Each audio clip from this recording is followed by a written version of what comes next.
हिंदू विवाह को नहीं सर्वोच्च अदालत को बड़ राय। हिंदू बाहाघर एक संस्कार।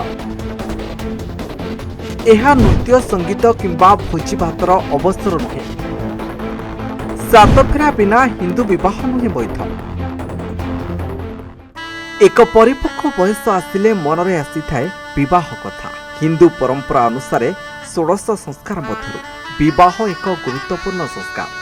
वंश रक्षा तथा वंश विस्तार पाई धार्मिक रीतिनीति अनुसार उपयुक्त पात्र अबा पात्रींक सह विवाह संपूर्ण करा जाए। दुईटी मन आ आत्मार मिलन सह जणे जनक सहित सारा जीवन सुख दुखरे सहमति पाई अंगीकारबद्ध करिथाए। तेबे विवाह को नहीं सुप्रीम कोर्ट को बड़ राय सामना को आसीछि। सात फेरा बिना विवाह नुहे वैध। हिंदू विवाह एक संस्कार अटे। यह नृत्य संगीत किंबा भोजीभातर अवसर नुहे। केवल सात फेरा कहीं छोट छोट नीति नियम मध्य पालन करने को नहले विवाह को केबे वैध कहुई पारिब नाही बोली कहिसेंती सर्वोच्च अदालत।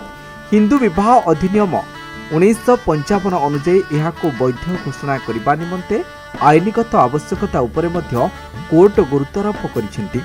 विवाह हेउछि भारतीय हिंदू समाजर एभली एक महत्वपूर्ण आयोजन जेउठी उभय पति पत्नी सारा जीवन एकाठी रहिबार प्रतिज्ञा नेबा सह परिवार प्रति दायित्व पालन करिथांती। तेबे आजिकालीर युवक युवती माने एहार मूल्यबोध को जानिबा सहित विवाहर प्रत्येकटी परंपरा को पालन करिबा उचित बोली सुप्रीम कोर्ट कहिसेंती। Bureau report news 95 Odia. देश विदेश कोण अनुकोण टेक्निक खबर देखंतु आम सह यूट्यूब फेसबुक और इंस्टाग्राम रे आमको देखंतु लाइक शेयर और सब्सक्राइब करने को आद्यम भूलंतुनी।